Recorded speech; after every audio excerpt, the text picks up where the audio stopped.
ఒకటే జీవితం, ఒక్కసారే బతుకుతాం.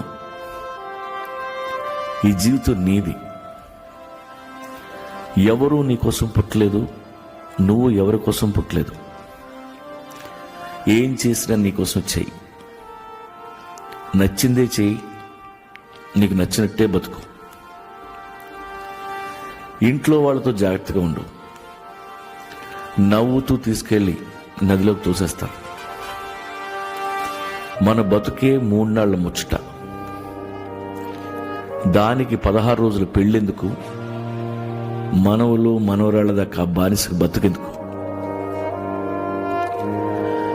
లైఫ్ అంటే నదిలో కొట్టుకుపోవడం కాదు, అందమైన కరేబియన్ క్రూజ్ ట్రిప్లా ఉండాలి. పెళ్ళంటే 100 ఏళ్ల పెంట.